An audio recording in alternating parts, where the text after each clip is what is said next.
In this episode of the Motor City Hypnotist podcast, we're continuing our series that answers the question, are you living with a narcissist? I don't know. I'm going to let you know. Oh, because we're thank going you. to answer the questions. This is part 3 of the series. So if you want to jump back a couple episodes and get caught up, or you could listen now and listen to those later. So it all works together. So Fair enough. but we're answering more questions that are giving you more answers to know if you are living with a narcissist. Okay. Or maybe you're one yourself. It might give you some insight. I don't know. We'll see. And as usual, we'll give away some stuff. Hang in there, folks. We'll be right back. Get ready for the Motor City Hypnotist, David R. Wright, originating from the suburbs of Detroit, Michigan. He has hypnotized thousands of people from all over the United States.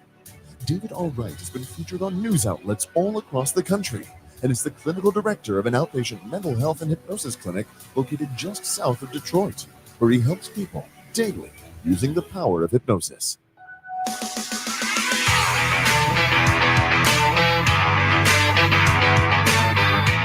Welcome, the Motor City Hypnotist, David R. Wright.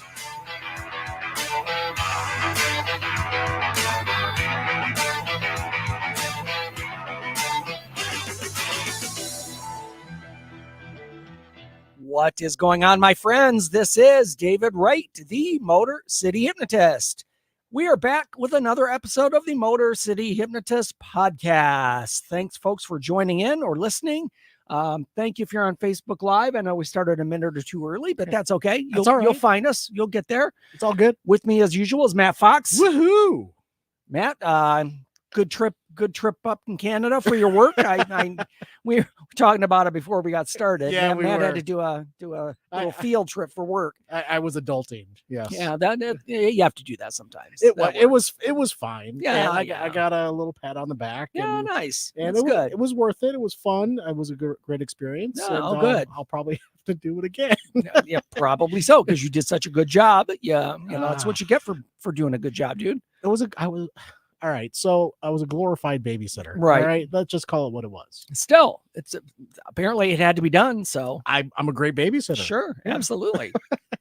So, folks, we are here in the Podcast Your Voice Southfield Studios, and we're doing a podcast. Yes, we are. And as usual, whether you're listening on a podcast platform, whether that be iTunes or Spotify or Stitcher or Right. I don't know. There's 100 of them, hundreds of them, maybe. I don't know. I don't even know now.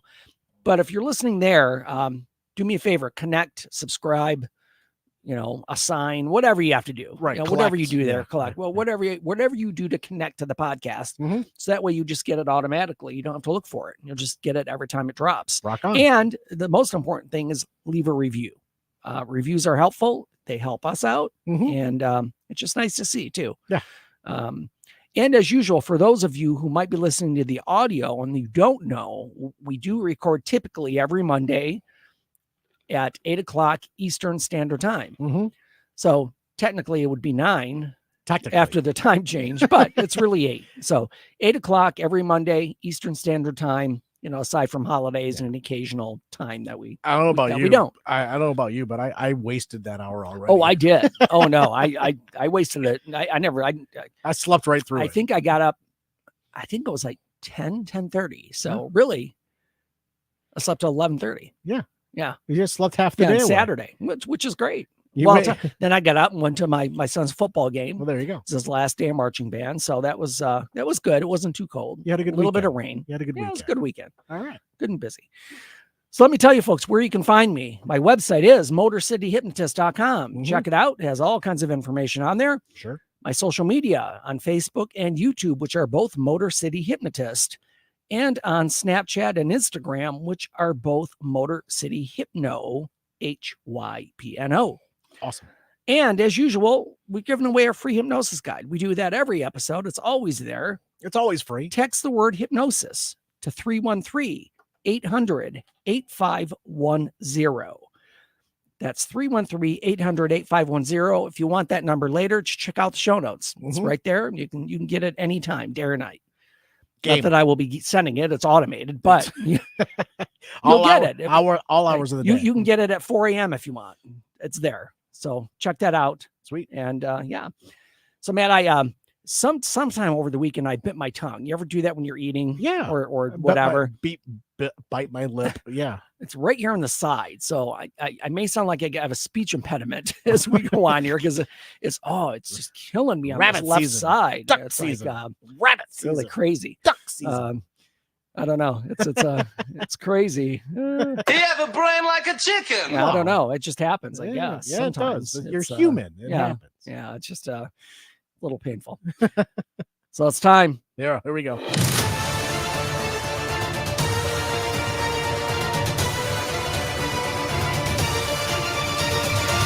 That's how winning is done. So if you bite your tongue Uh-huh. or your lip and you swallow, does that make you a cannibal?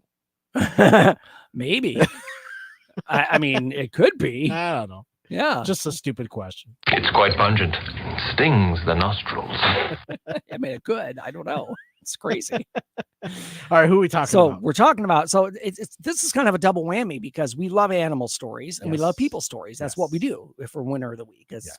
good news. Yes. Because we know this whole thing started way back when, because we were doing the podcast for quite a while before I started this segment. Yes. And I thought, there's so much bad news. It's just nice to hear something good every once in a while. You know what I mean? Total agreement. And that's why I wanted to do something like this, just so that you can have some good news in your life. All right. So this story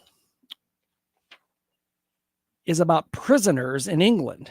Okay. Okay. Wait a minute. It's a good news stories about prisoners. Rachel Trafford unlocks a series of gates at HMP Doverdale, a high security Category B prison in Staffordshire, England. Okay. As she wanders deeper into the prison grounds, the barking of dogs can be heard. Okay. Now, that first couple of sentences, I'm thinking somebody escape. Are they out with, with like, hunting dogs, tracking them down? Well, they're in England, right? Are they? Yes, they're in England. Are they beagles? Are they hunting beagles? That it doesn't say yet, but hounds. But these aren't the foam-flecked, clamp-jawed mastiffs of the movies designed to strike fear into the marrow of would-be escapees. Oh, it's 101 Dalmatians. These are puppies, the lively, tail-wagging students of the Restart Dogs project. Okay. In November 2021, Dovegate became the first adult men's prison in England to run a full-time dog training course. Really? Using a team of professional dog handlers and foster volunteers who care for the dogs on evenings and weekends, the program trains assistance dogs for the community. At the same time, it gives men who are serving significant sentences the skills and qualifications to become dog trainers and handlers. Wow. Assistance dogs support disabled people with daily living tasks such as unloading washing machines and opening doors. The animals need to be highly trained, which can take up to 2 years to complete. Agreed. Inside the prison, every weekday sees the program's 9 incarcerated individuals learn how to instill certain behaviors, such as carrying onto the dogs through positive reinforcement. Okay. When Trafford, the animal behaviorist behind the project, talks about the psychology of dog training, she could be talking about the prison system. Punishment does suppress bad behaviors, but it doesn't help create positive behaviors. Okay. Trafford says the only way to build a new neural pathway is to keep rewarding it. Dan is a part of the inaugural intake. Previously a drug dealer inside prison, the opportunity encouraged him to give all that up overnight. What's really going to reduce the likelihood of me reoffending is not wanting to reoffend, he says. You need to reduce the want to use drugs with a meaningful activity. This keeps me grounded. Well, he's in jail, so he's he's grounded. Well, yeah, indefinitely. For a long time anyway. The qualifications from the course and the skill set he is learning paint a picture of what a crime-free life outside the prison walls could be like. Okay. This is a group of prisoners now that we don't have to worry about, says Trafford. They're drug-free, incident-free, easy to manage on the wings. I'm not sure what that means, but usually across the prison population, there's random drug testing. If they're in our program, it's mandatory. If they have a failure, they're out. Right. Despite that, only one prisoner was removed from the program in its earliest days. As Trafford put it delicately, they needed to do a bit more personal work. The College of Policing's own guidance on prison inmate dog training program suggests that the overall evidence is that intervention has reduced crime based on the limited use case information from the Restart Dogs program and a handful of similarly nascent programs. On the outside, the program's first graduate dog, Nika, trained in part by Dan, was placed into the care of Alfred Peterkin, a young man with autism, in 2022. Okay. Nika's brilliant, says Alfred's mother, Tabitha. When she feels a meltdown happening, if it's going on a bit too long, she'll just take him outside. The dog. The dog will take the kid outside? Yeah. We've been able to sit in cafes and have drinks, which he didn't do before.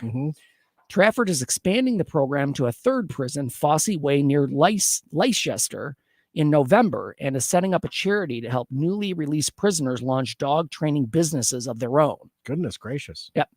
With his sentence due to end in December 2024, it means there'll be an opportunity for prisoners like Dan to continue their work on the outside. Yeah. Love that. They got a couple pictures. Here's a picture of one of the prisoners. I don't know if it's intentionally had his face covered, but yeah. Oh, look at that. Working with the dog. And here's one of the other. Protect his anonymity. Here's another dog in the training program. Look at this. This dog's beautiful. Wow, look at the color. Yeah. Nice. What a face. That's so great. Yeah, it's I mean, so these are like good things. It's kind of like this Pearly and Pit Bulls that used to be on TV. I don't know if it's still on or not, but so it's inmates and training dogs, or dogs training inmates. Both. Yeah. It actually works both ways. I think that's kind of the good thing about these types of programs is that I think here's the thing. This is a general statement, but who doesn't love dogs? Sure. I know some people don't. Yeah. I get it. But I'm saying it gives them purpose though. And that's the whole thing that you kind of miss in prison. What's your purpose other than to live out your sentence? Right. What's meaningful there? What are you going to do? Right. What are you going to do with your life? Right. And again, it gives them opportunity for when they get out to say, I can own my own business when I come out. It doesn't have to be in that industry. Right. But it still teaches them responsibility and commitment. And again, only one prisoner in the last few years has been kicked out of the program. Right. So it's doing something right. That's great. So yeah, great story. And definitely winner of the week. Thank you.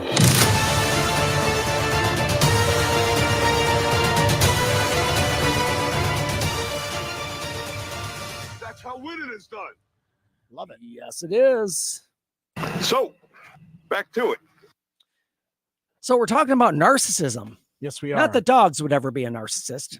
Maybe one or two. Maybe cats might be more apt to be a narcissist. Definitely. Yes. Narcissistic. Yes, cats are. So we're talking about narcissism. So if you missed the last couple of the episodes, we kind of, and I'll quickly just review what the definition of a narcissist is. A grandiose sense of self-importance, preoccupations with fantasies of unlimited success, power, brilliance, beauty, or ideal love, a belief that he or she is special and unique. It can only be understood by or should associate with other special or high status people. A need for excessive admiration, a sense of entitlement, interpersonally exploitive behavior, a lack of empathy, envy of others or a belief that others are envious of him or her, a demonstration of arrogant and haughty behaviors or attitudes. And then we went over some signs just real quickly. I mean, I'm not going to go into detail, but we talked about these are the things that we've discussed in the last couple of episodes. These are the warning signs. If you feel manipulated, if you don't feel connected, if you feel responsible for everything, you feel like you're always walking on eggshells, and you see through this person's charm, even though others around you, such as family members or other people, might not see that. Right. They might view this person as being very charming and very friendly and very cool, whereas they're not. So I'm going to continue on and give you some other signs that you might be living with a narcissist. Okay. And this one is probably one of the more overt ones. You feel like you're criticized constantly.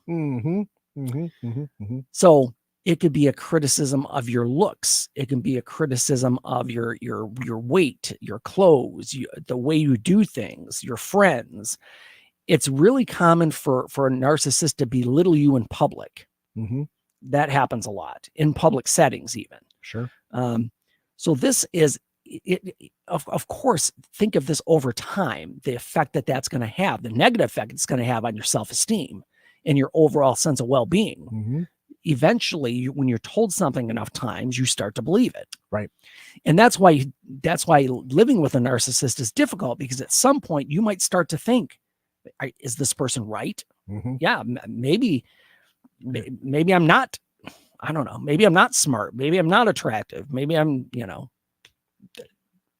doing things that I shouldn't be doing or whatever. Maybe I'm not as nice as I think I am. Well, I mean, and that could be. So, and here's the other thing.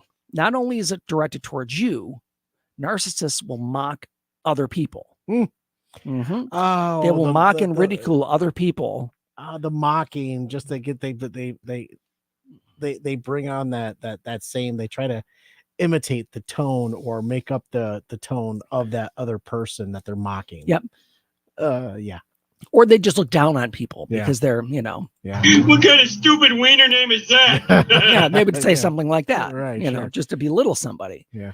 And oftentimes the reason they do this is they deem these other people less attractive or less wealthy or less important, mm-hmm. like they're just peons. Mm-hmm. Like, I don't need to waste my time with you. Sure.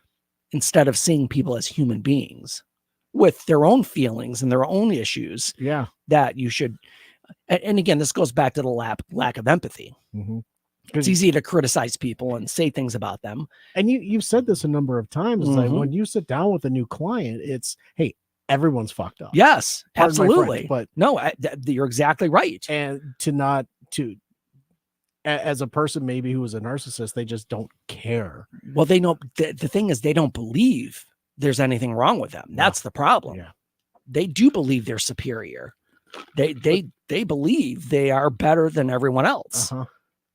I don't know what we're yelling about. It's really tough to distinguish, if you are living with a narcissist or if you are because everyone's got issues. So you really have to be honest with yourself, right? And not just how you treat other people, but how you reflect upon yourself, mm-hmm. and to really dig really deep mm-hmm. to say, you know what, that probably isn't the best thing for me. Yes. Yeah. Right. Well, and again, having that self introspection. Yeah.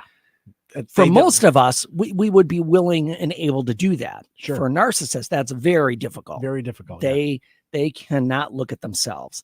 So again, that's a big one. If you feel like you're constantly criticized, that's a big sign. Mm-hmm. When it comes to your partner or a family member or anybody else, a friend. Mm-hmm. Now, because I know we're talking about, are you living with a narcissist, but this doesn't have to be a marriage situation. It could be a roommate. It could be a family member. Mm-hmm. It could be a best friend. It could be a lot of these things. Sure. But here's the thing. Here's another big one. Your needs are ignored. Yeah. It doesn't matter what your needs or wants are. Theirs comes first. Right. Doesn't matter. And there's no stock, there's no importance placed on your needs or your wants. Mm-hmm. It's kind of like, and I know this seems like a trivial example. It sounds very one-sided. Yes. It is. It is always one-sided. So the person who will say, let's go see this movie. Nope, I'm not seeing that. We're going to go see what I want. Now I know that seems trivial, but put that together with all the other things right. that same scenario could play out in. Mm-hmm. And yeah, it feels like it just feels like your needs are being ignored. Mm. So some examples, in this may happen both ways, but typically it's probably men more than women. They want sex when they want it. Doesn't matter if you want to do it or not. Sure. That's not important. Mm-hmm. The important thing is they want it. Right. And the expectation is they're going to do it. That you're going to do it because they want it. Mm-hmm. When this could be taken by itself. This doesn't necessarily mean narcissism, but it could add to it. When someone just expects you to clean up or pick up after them, mm-hmm. like you're their servant, right? And they have no qualms as far as just leaving laundry or dishes or just anything. Just leave it up to somebody else to do. It's not. I'm above that. Yeah. Yeah. You had me PTSD 2 weeks ago. Oh no, I'm I going know. all over I again. know. Oh, great Odin's raven. Yeah. Go on. Yes. They take credit for your hard work. That happens a lot in relationships. Yeah. You know, and it Well, I give them the space that they need to be successful. That's why I'm successful. yeah, I know that you can justify it and rationalize it any number of ways, but that really is that's a big one. They take credit for everything, whether they had anything to do with it or not. You wouldn't have been able to do that if I didn't. A narcissist will become upset when others treat your family better than theirs. Mm-hmm. They feel like, again, anything connected with them, associated with them, is superior. Mm-hmm. And it doesn't matter how messed up they are to the narcissist. It's part of him, or her. So that makes them the better ones. Right. And this is really, and this is the one that hurts me the most when I read it. Okay. They'll favor certain children over others because that child will make them look better as a parent. They're your kids. I know that one. Boy, that's tough. That is just that's a Boy, that escalated quickly. I mean, that really got out of hand fast. As a father of 3, every single one of them are just incredibly amazing. And everyone is unique. They're all unique in their own way, and I celebrate all of them in different ways. Right. But as a father, I celebrate them as I know they would want to be celebrated. I don't put them on a pedestal if they don't feel they need to be. Sure. Like, I know my kids. Right. Exactly. I'm proud of them. And the big thing with this is not just treating one child better than the other. You only treat them better because it makes you look better. Like to other people. Yeah. Because let's say you have 3 kids. One kid is a doctor. One is a banker. One might be a bartender, a mechanic. Yeah. Of course, you're going to be like, my son, the doctor, or my daughter, the doctor. They're going to ignore the other ones because that's the one that makes you look good. Hey, my kid, the mechanic. Have you heard my car purr? For God's sake, listen to that thing. Well, no, and there are I know there's status symbols placed on occupations, but that doesn't mean one is below the other. It's this whole thing. The world needs ditch diggers too. Everybody has a place. Sure. And all of these jobs are important. And one is no less, I'm trying to think of a good word for it. Glamorous, you know. Do you know what Kendra was talking about when she said too close? I don't know. I don't know. Yeah, sounds like she's hinting towards something. I don't know. You might want to expound a little bit, right? If you can. I know what you're talking. I get it now. Something we can't discuss here. No, I would imagine. And it's with us, we're fine. Yeah. It's too close. It's in the family somewhere. Yeah, Let's say close. That. Yes. Yeah. If your needs are ignored and somebody puts themselves before you all the time, that's a big sign. All right. Next one.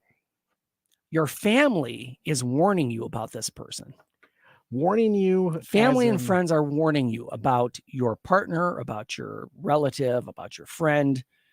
They're saying something's not right here. Or this person might not be good for you. Or they might say, you know what? He or she doesn't treat you very well. Oh. Even though that person might be either one, oblivious to it, or they've just gotten so used to it, it's become their norm. Sure. So if you're getting warnings from family or friends, so here's the other thing too that happens is that a narcissist can manipulate information in situations to make themselves look good to family and friends. Sometimes the family and friends might see past that. Sure. They might think, but they bring it up because they care about you. Oh no, absolutely. Yes. And what happens is the narcissist will feed family and other people connected to you false information. Yeah. Like, again, generic example. A wife says to her mother and dad or her parents, oh boy, yeah, he's he's he can be mean at times and he loses his temper. And then he will talk to the parents and say, oh, she's over exaggerating things. One time I yelled at the TV or something, but he's not giving the full story. No, he punched walls or threw something or, right. It's just making yourself look like the victim or that it's somebody else's fault. That people are warning you about this person and that person thinks, oh no, that's just, they don't understand. It's misconceived. Yeah. Yeah. They're poo-pooing it and shoving it under the rug. Yeah, absolutely. Yeah. And it really is common for narcissists to create tension in the other person's family. Mm-hmm. It just kind of happens. Yeah. Or in their own family. Right. Okay. This one, this one seems easy. I mean, it just seems so simple but we have to talk about it. Okay. If you've been cheated on. Right. I mean, that one sounds like a no-brainer. Mm-hmm. It really does. I mean, it's Oh, good for you.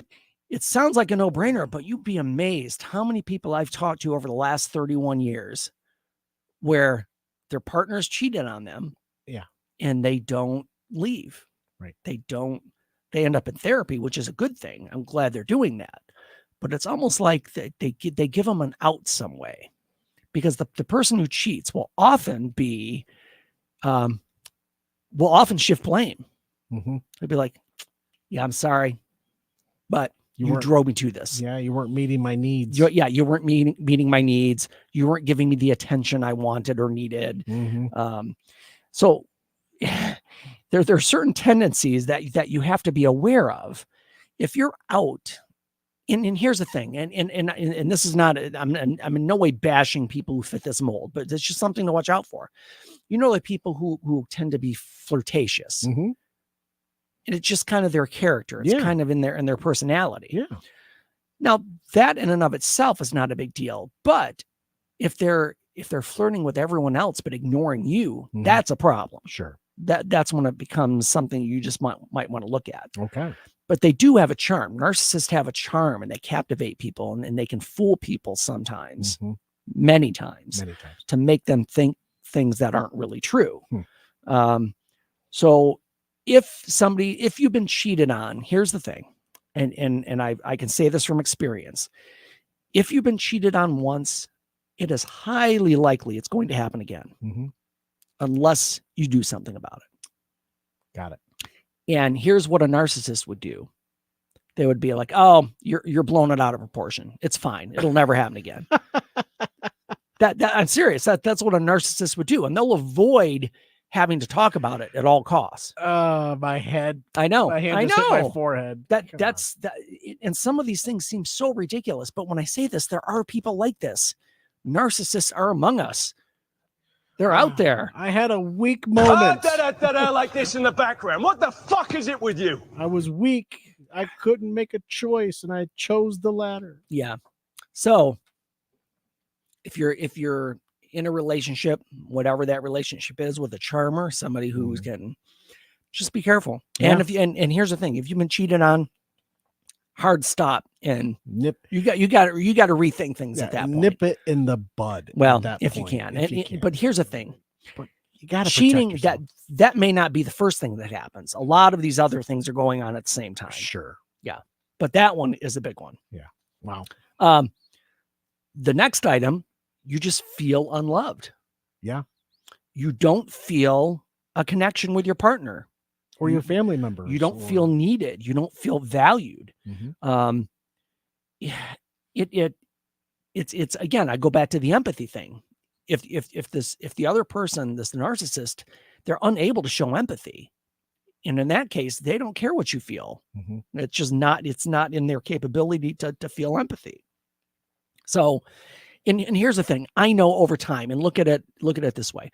It's always attention and feeling loved is always great in the beginning of a relationship. Mm-hmm. And over time, especially over a marriage, mm-hmm.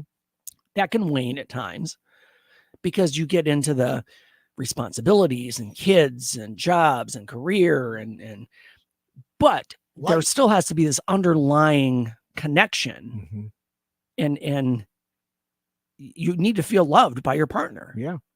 And if you don't feel that's a problem. And we talked a little bit about that, that the emotional closeness, you walk by, you just brush them on the shoulder, or you brush them on absolutely. It's just those it could be something as things, simple. And I've used this example. I've probably talked about it on the show. A lot of times and I'm not talking about intimacy as far as sex goes. I'm talking about just being close to one another. Right. Like I can say this, Kendra and I, for most nights, we'll sit on a couch together, like touching each other. Sure. Typically she's falling asleep, but that's okay. Hello, Carrie. Thanks for joining us. Carrie, congrats on the birth of your daughter. Oh, congratulations. Yes. Baby girl. Awesome. Yep. So, best wishes. I know I've been following you on Facebook with all the photos. So. Is it her first? Yes. Oh, get your running shoes on. Yep. So yeah, it just again, having that connection and feeling love, that's a big one. Yeah. So folks, we're going to come back. Believe it or not, we have to do a part 4 because we still have four or five more things that you need to be on the lookout for. All right, well, for narcissists, and we'll get through them. No, we will get through them next episode. You just got to keep your head on a swivel. Yes, you got to keep your head on a swivel when you find yourself in a cockfight. Wasn't that Anchorman, right? Yeah. Yes. Oh man, It's quite pungent. Stings the nostrils. all right. So folks, come back for part 4 of Are You Living with a Narcissist? Those of you on Facebook Live, stick around. We're going to continue recording.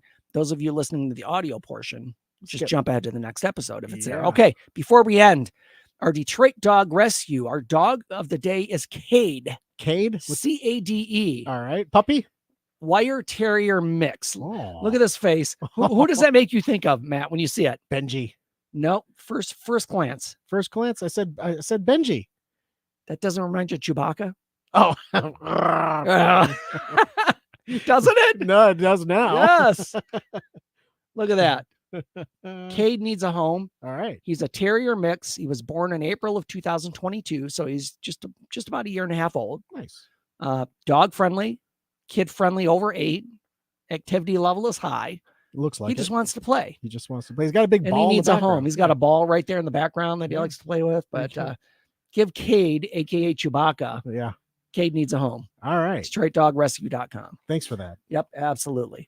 All righty, folks, come back and join us next episode where we will do Are You Living with a Narcissist Part 4. And I know these are a lot of things to go through, but it's important. It's important to address all of these because many of you might suspect or many of you might feel it. And I'm going to give you, at the end of next episode, I'm going to give you specifics as far as what you need to do. All right, cool. All right. All right, folks. Change your thinking, change your life, laugh hard, run fast, be kind. We'll see you next time.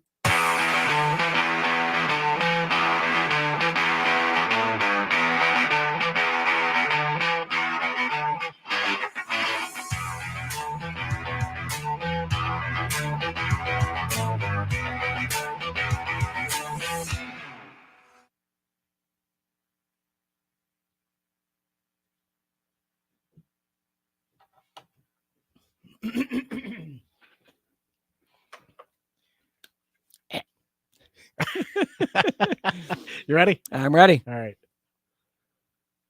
In this episode of the Motor City Hypnotist podcast, we're hopefully going to be finishing up our series on narcissism and answering the question, are you living with a narcissist? No. And we've covered a lot of ground over the last few episodes. So if you haven't listened to those, jump back a few, or you can listen to this one and then listen to those. As long as you get all of the information, that's the important thing. Correct. But yeah, there are a lot of things that go into being a narcissist. It's hard work. No, I'm not saying that on personal experience. I'm just saying it's a lot of things you got to keep up on to be a narcissist. So, and as usual, we're giving away free stuff. We'll be right back. Get ready for the Motor City Hypnotist, David R. Wright, originating from the suburbs of Detroit, Michigan. He has hypnotized thousands of people from all over the United States. David R. Wright has been featured on news outlets all across the country and is the clinical director of an outpatient mental health and hypnosis clinic located just south of Detroit, where he helps people daily using the power of hypnosis.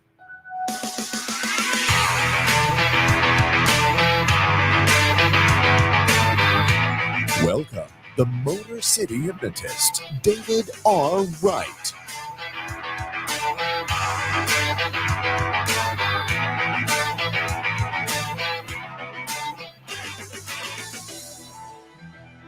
What is going on, people? This is David Wright, the Motor City Hypnotist. We are back with another episode of the Motor City Hypnotist podcast. Welcome back. Welcome back to you, Matt Fox. That's the other voice you hear. That it is. We're here live if you're on Facebook Live right now. Yes. And Podcast Your Voice, Southfield Studios. Yes, we are. Hanging out, doing a podcast. Hey, it's a living. Matt's got his Wendy's. I have some, what do I have? I have some Four Roses here. Oh, good for you. That's good stuff. It is good It's stuff. the small It's batch, nice. too. Is it small batch? Yeah. Oh, I didn't know that. Yeah. Okay. Yeah. Nice. Mr. Hoity-toity over there. Hey. What's up, bottom tooth? Like this in the background. What the fuck is it with you? So thanks, folks, for joining us. Let me tell you where you can find me. My website is motorcityhypnotist.com. Check it out. All kinds of good stuff on there. We are getting slowly but surely the show notes from the podcast backlogged into the website. Yep. Because they long story short, we revamped the website less than a year ago and just taking a while to get that put in. So it'll be there. Find me on social media, Facebook and YouTube, which are both Motor City Hypnotist. The big thing is on social media, the best place to go is Facebook. That's where all of the podcasts are live streamed. That's where all of my connections as far as communication goes. And I think we're right at around 45,000 on the Nice. Facebook page. Excellent. So that's my biggest chunk of social media. Mhm. I mean, I use the other ones, but nowhere near as much as Facebook. So, all right. not that I love it, but it's a great way to connect with people. Correct. It's the biggest platform out there to connect as far as social goes. It's called networking. Yep, absolutely.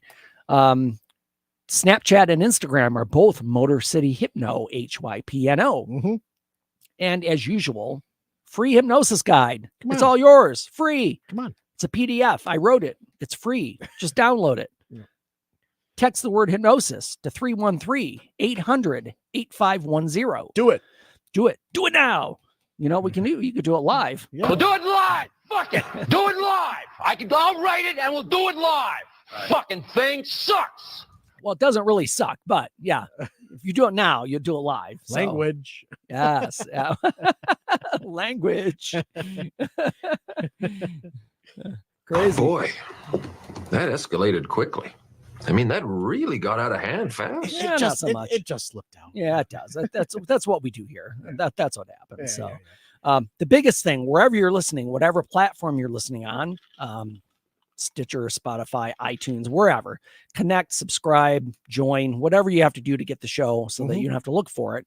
And then every time a show drops, you'll just have it. Yep. And that way you can listen to it. And the biggest thing is leave a review. That will help me out more than anything else.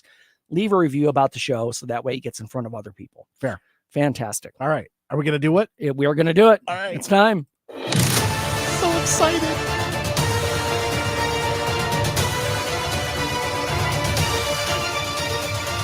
That's how winning is done. Did you see that there's a new Netflix documentary? It's called Sly. No. Yeah. It's about Sylvester Stallone. Yeah. Is it really? Yeah. I have not seen that. Yeah. It just dropped. Okay. Sidebar for geek sidebar. I know there are a lot of shows out there. I just started. Have you watched the Netflix show Bodies? We started watching it. Mhm. I think we're 3 episodes into Okay, it. that's where I'm at. Yeah, it's interesting. It's Kendra and I started watching it, and she said, "I don't think I'm going to go with it. I got to pay attention too much." It's very interesting. All the different times, Time frames, yeah. and with Mhm. the same body. We're trying to get through it. The thing I like about it, there's so many questions. Yeah. That, like, how is this happening? How is this? Yeah. Yes, that's yes. where we're So at. no, I'm kind of starting to dig it. Yeah. I'm about 3 episodes in, and I think I'm going to finish it out because it's kind of hit me. It's a So, limited series, like 8 episodes or something yeah, like that. yeah, absolutely, yeah. We'll get So, through it. Yeah, absolutely. So let me tell you about our winner. Oh, yeah. Salisbury Police Department of North Carolina is honoring one of their own who said he was willing to die in a car fire in order to save the unconscious motorist trapped within. Okay. Lieutenant Corey Brooks is the hero in question, who saw a tractor trailer hit the guardrails along Interstate 85. Saw it. That he saw it or And- heard it. Saw Okay. a tractor trailer hit the guardrails along Interstate 85 and catch fire. The driver, Michael Williams, was unconscious. Okay. This truck can go at any time, and I was thinking I'm either going to die here with him or I'm going to get him out of here, Brooks said. Wow. When it hit the wall, it scared me because it's not every day you see a tractor trailer hit a wall that fast. Right. For anyone who knows Brooks, this wouldn't come as a surprise, who has already won commendations that include the City of Salisbury Bronze Keys of Excellence, Salisbury Police Veteran Officer of the Year, the 2016 Blue Line Brotherhood Award, and the Lions Club Salisbury Police Veteran of the Year. So this guy's pretty decorated. Yeah, he sounds like a hero. Yeah. Oh no, he sounds like he's really good. You know what? I'm very important. I have many leather-bound books, and my apartment smells of rich mahogany. But I wear a cape. Well, I'm saying this guy could say all of that and it would be true, Right, Because right, he right. is. I mean, he's got all kinds of decorations. The department released body cam footage of Brooks' rescue, which is nothing short of something from a Die Hard film. Sure. It shows Brooks running down a line of burning fuel to the cab of the truck, where Williams is slumped unconscious in the seatbelt. Was he barefoot? No, not running on glass. Shoot the glass. You didn't say yippee-ki-yay. Okay, go No, on. no, okay. Go on. Brooks screams at him to get out, but quickly realizes he must remove the driver himself and does so after unlatching the seatbelt. Sorry, page turn. Another driver wearing an Argentina national football team shirt showed up out of the blue to help Brooks haul Williams across the street, My goodness. whom the officer later called an angel and whose identity remains a mystery. Huh. Yeah. So if Huh. you're wearing an Argentina national football team and you help somebody out of a burning truck, Man, make yourself you're the known. mystery man. Yeah, We want to be hero. We want to include you in the hero. Yeah, Well, he is included as a Yeah, winner, all but right, fair enough. we don't know his name. Brooks' remarks about the truck being capable of going at any time were no exaggeration. Just minutes after he pulled Williams to safety, something can be heard exploding from the direction of the semi. If there was only a movie camera in Right. front of him as he's Is he running running, away, walking away? and the big explosion in the behind background. him. Yeah. The victim, Williams, made a full recovery, and Brooks said the ordeal was the scariest moment in his 25 years of law enforcement. After everything else that he did, that was the Yes. scariest moment. Yeah. That's wow. I mean, think about that. That thing could explode at any second, Any and second. you're going into it. Yep. Yeah. Fight or flight. Well, Yeah. he fought. I don't know. I don't know. I might be flight. No! No! Don't shut me up! I don't know. You never know in those situations. The I mean, roof. The roof. The roof is on fire. What in blazes are you talking about? but I'm saying it's impossible to put yourself in that situation when you're critically thinking and just talking about it. Sure. If something happens, who knows what would happen? Yeah, We yeah. could all be heroes. Who Yeah. knows? We could all be winners of the week. We could be But heroes. I doubt I'm ever going to do something this Officer Brooks did. Wow. So anyway, Well, congrats. So, That's yeah. awesome. to Officer Brooks and Mr. Williams, who was the victim, definitely winners of the week. Right.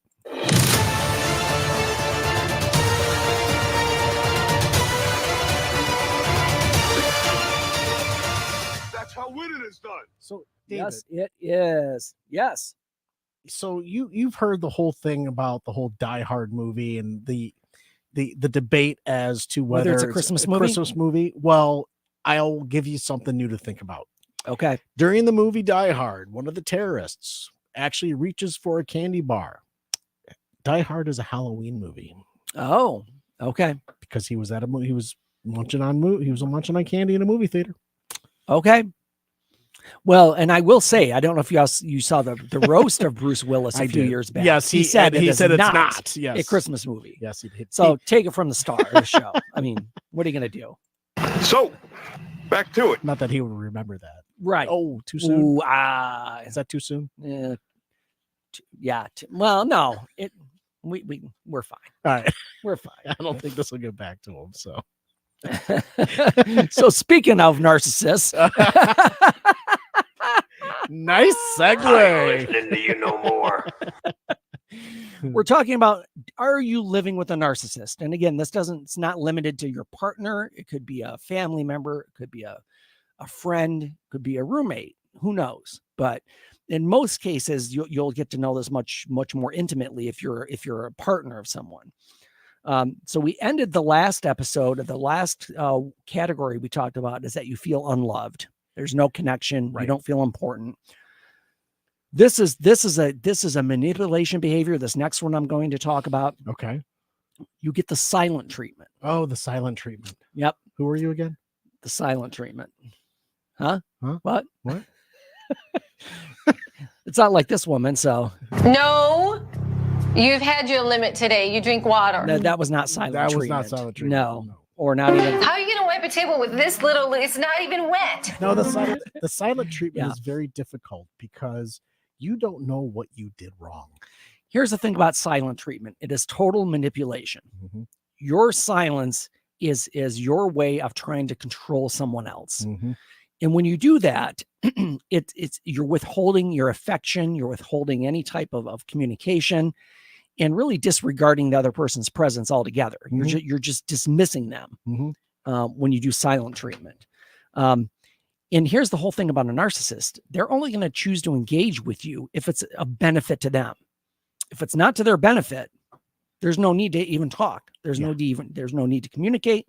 It only serves their own interests if they're communicating with you. You know, I cannot tell you, and I'm sorry to bring this out. I can't tell you how many times I've walked up to the bedroom door on eggshells and knocked on it and be like, "Everything okay?" Because there's nothing. There's nothing. It's like, Right. Go on. Well, and really, there are times when you need your own space. So I'm not talking about that healthy, having your own space to do things. And I'm talking about beyond that. This is way beyond that. This is a manipulation tactic. So it doesn't align with the values of a healthy, loving, communicative relationship. Sure. So silent treatment is simply a manipulation. That's all it is. To be on the receiving end of that silent treatment, it's not fun. Here's the other thing with a narcissist. They will make you dependent on them financially. Okay. They will exploit their partner, their other person, whoever it is, and use finances as a way to do that. Now, it's not uncommon for a narcissist to here's the other way. It could go one of two ways. The narcissist will have total control and not share the wealth or not have give the other person privy to finances, or it could be the opposite. They could be the one who refuses to work and puts all the onus on the other person to support the family. Sure. That happens a lot because they feel like they don't need to exert themselves, that they're important. So therefore you should work and support me. You know, I've heard a lot of the terminology financial abuse being thrown around recently. And, you know, it's a real thing. Absolutely. And, you know, as a one income household, and there was only one income coming in. And that one person was maybe doing 2 or 3 jobs at the same time to bring in that one income, right? Absolutely. So, you know, things got a little out of control, right? If you will. Right? Yep, absolutely. And what happens when you're stuck financially, and I've seen this over the years many times, that people are in a bad relationship, a bad marriage oftentimes, and one person is trapped because they don't have the means to financially support themselves. They don't leave because they're dependent on the money. Sure. And that's a terrible situation to be in, because really you're saying, I'm going to take all of this abuse because I have to. I will say, as bad as it is, and I've told clients this before, and I hate to put it this way, but would you rather be poor and happy or stable, financially stable and miserable? Sure. It's a tough choice. I know it is. It's not as easy as I say that. That makes it pretty clear cut, but it's something you need to think about. It actually goes a lot deeper than that as well, where decisions about money is being made by one person that doesn't have that income. Right. Yes. And they're making decisions on the other person who has that, right? Brings in the income, and it makes it even more intriguing about the whole, you know, who's more narcissistic, right? No, no, absolutely, finances, absolutely. Here's the next one. You cannot rely on your partner. Wait. You cannot rely on your partner. Right. Because they say something, they say one thing and they do something else. Narcissists make promises they never intend to follow through on. Got it. It's a means of control. It's a means of manipulation. We'll get to it. And as a result, the other person who's not the narcissist ends up shouldering all the responsibility in the relationship, whether that's finances, whether that's a child care arrangements, whether that's repairs, whatever it is. Mm-hmm. The narcissist, you can't rely on them. They will not fulfill their commitments. You know, it's tough when, and I'm not defending anyone in any way, shape, or form, but when there are things that need to get done, but something else takes precedence. Yeah. Like medical bills. Sure. It comes to, a roof over your head. Right. Making sure that shelter, that mortgage is paid. There's food on the table. There's clothes on your back or what have you. There's a lot that goes into that. So if you make a promise and you can't fulfill it within a certain period of time, that's when you sit down and have that goal conversation. No, absolutely. Right? Yeah. You just say, hey, we have to switch up here because this is where we're at. Right. And this is the whole Maslow hierarchy of needs. Your safety and security and shelter and sustenance, food. Right. That's the main thing that you have to take care of first. And then everything else goes from there. My father told me something super important years and years ago, and it still sticks to me this day. Mm-hmm. He said, do not live beyond your means. Yep. If you are living beyond your means, you need to figure out what you don't need and then build from there. Yep. I follow a couple guys on like YouTube, a couple of channels I watch, financial channels specifically, but there's one of the guys that's he calls it, the terminology, it sounds stupid, but it's butter and guns. He said butter and guns, and it's the difference between needs and wants. Okay. Yep. Really is what it breaks down to. And most people who he's worked with that are in financial straits, he just tells them, here's the things you have to do. It's a 50-30-20 rule. Yeah. Start doing it. And if you do that, eventually, if you stay with it, you will be in a better place financially in a year or two, sometimes longer. But if you just cut out the frivolous, cut out the not needed things for 2 years, do you know how much money you'd save? Yeah. Tons. Yeah. I have 2 more kids that are going to be getting married. And telling you right now. Yeah, right. Oh, good for you. Yeah, that's a lot. Yeah. So yeah, you can't rely on your partner. Here's a big one. And this will often happen when a narcissistic relationship comes to a head. You've asked them, but they will not change. A narcissist doesn't want to change because they're getting everything they want. Sure. They don't want to, and by changing, it would mean them acknowledging their shortfalls and their shortcomings. And they do not, narcissists will not do that. It will go against their nature. And if you've asked, if you're living with a narcissist, whether that be a partner, whether that be a family member, whether that be a friend, and you've asked them to not necessarily go to therapy per se, but let's work on this and talk it, they will not do it. Sure. They don't want anything to change because they're getting exactly what they want. Right. So why would they want to change? So that's the big one. Because I often, and here's the thing I've seen it over the years. I'll have a couple come in for marriage counseling. They come in, they sit down on separate ends of a couch. Right. I start talking. I know immediately the person that does not want to be there. Oh, body language. Now sometimes it is mutual. I will say that's rare though. Okay. It's rare that both partners are there equally. Yes, we want to work this. They're 50-50 into it, right? Right. But it's more 80-20. But that's rare. It's more 90-10. Yeah. It's definitely the other way around. So the narcissist does not. They're unwilling to change behavior because they don't think there's anything wrong with them. Because if they were willing to change behavior, that says they would be admitting to themselves something's not right. Sure. I'm not doing something correctly. And that for a narcissist, that's the worst thing they could do. Because they don't want to admit it. They're always right. So we've talked about narcissism over the last 4 episodes and given you a lot of information. What do you do? What do you do if you live with a narcissist? I'm raising my hand. Yes, raise your hand. Cut the cord. Well, That is one. Just cut it Now, off.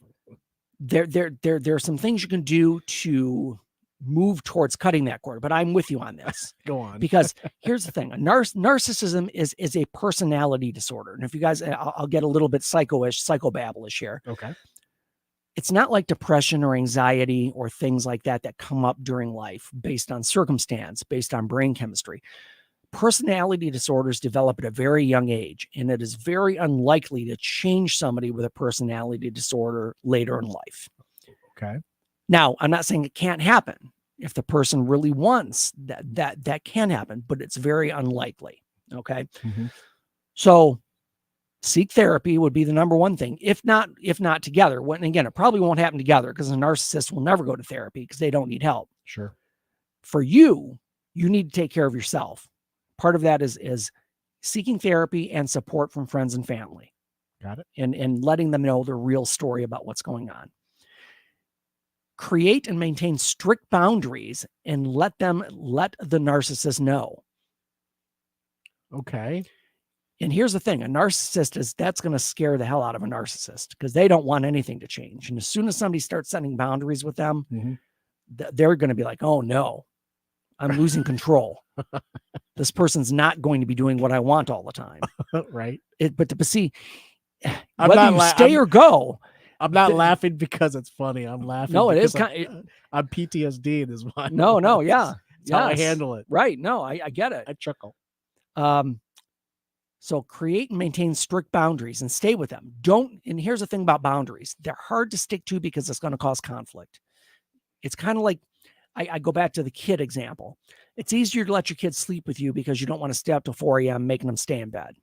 Right. Now, I get it. It is easier, but at some point you have to take those steps to create those boundaries. Keep detailed records of conversations, events, because when a narcissist tries to gaslight you, and they will, we've talked about that one earlier on a couple episodes ago. Uh-huh. You will have proof of exactly what transpired and what happened. Mm-hmm. You have a record of it. Mm-hmm. And it's hard to argue about something that you've kept detailed records on. Document. Mm-hmm. This is a difficult one. Resist gossip. Wait, go back to that last one. Keep detailed records of conversations, events. A narcissist will actually keep those records themselves, and they will turn it back around on somebody They else. could, yes. But their records are not going to be as accurate because they're looking at it from that frame of reference that they're always right. Yeah, and you don't get the full story. You'll get a spin. Yeah, you'll get a spin, just like they spin to everybody else, that they're not who this person is saying they are. Go on. Resist gossip. It doesn't help. The whole thing is for you to get to a better place. And I know that's easy to talk about somebody behind their back, but it doesn't get anywhere. You use that energy to do something productive. Sure. Okay. Gaining knowledge about narcissism is really one of the best things you can do. There are groups, a lot of groups around it's a narcissist support group for partners of narcissists. Mm-hmm. There's a lot of support groups for any different number of things, but I know of specific ones, and I can't tell you right offhand where they're at, but I can get that information for you. That are specifically partners of narcissists, how they deal with it, a support group for people who are going through the same thing you're going through, and that can give you some insight. But the big thing to know is that if it is unlikely that a narcissist is going to change, which we know it is unlikely, how long are you going to stay? Right. Really, that is the big thing, because the hope is, and this is kind of this old cliche that goes way back, and I don't know, if I do this, and this, they'll change. Not likely. So I say this to every client, you take care of yourself. You can't worry about somebody else. You can't worry about, well, what are they going to do if I leave? Who cares? Sure. You're taking care of yourself. You need to put yourself number one. Mm-hmm. And that's when I say selfish is a good thing. Mm-hmm. You need to put yourself number one and work your way out of that relationship. I love it. Yep. And if you haven't, again, there's so much information online about this. Do a search. Actually, look on my website. There are a lot of the notes for this whole series will be up there soon. Mm-hmm. So check that out, and you can reference all of the things we talked about. But the big thing is, if you don't make change, nothing will change. Sure. You have to be committed to doing that. You got to make yourself uncomfortable to get comfortable. Yep. And if you stay doing the same thing, it's not going to change. Right. In fact, it'll probably get worse. Yeah. It will get worse before Yes. it gets better. Absolutely. All right, folks, that is our series. Are you living with a narcissist? Before we take off, All right. somebody needs a home. Who that? Detroit Dog Rescue. Swoosh. Swoosh. Swoosh. All right. Let's see what we got here. Oh, is that There's swoosh. Is that a terrier mix? Swoosh. Looks like a terrier. It is a Shih Tzu mix. A shit. Shih Tzu? Who did? You know what you get when you mix. What are you people? On dope? When you have a bulldog. Yeah, and shithead. and a Shih Tzu mate. It's bullshit. Bullshit. Yes. Well, shithead was Steve Martin's dog. Yeah, In the yeah, jerk. yeah. Yeah. But anyway, swoosh. There's the name. Swoosh. I love it. Look at that face. Look at that. So when Swoosh leaves the room, does it become Swish? I don't know. Does he have a Nike emblem on his carved into him or something? Just do it. He was born in October of 21, so he's just over 2 years old. Nice. He's a male, 20 pounds, dog friendly, kid friendly, over 8. Okay. But yeah, Cat friendly? doesn't say, unknown. Okay. Unknown about cats. But anyway, he needs a home. Aw. Detroit Dog Rescue. Just do it. Just do it. DetroitDogRescue.com. Check them out. Thank you Give for that. Swoosh a home. All right, folks. Swoosh. Thanks for joining us. We will be back next week. I don't know our subject matter yet because we haven't figured it out yet, but we'll be back with another exciting, thrilling, fantastic, crazy episode. Oh, the adjective. Oh, great Odin's raven. Those adjectives are just flying Yeah, off I know. the microphone. That's aren't crazy. they? It's Yeah. crazy. Yeah, I might be fired. Clean out your desk. You're gone. Anyway, thanks for joining us, folks. Change your thinking, change your life, laugh hard, run fast, be kind. We'll see you next time.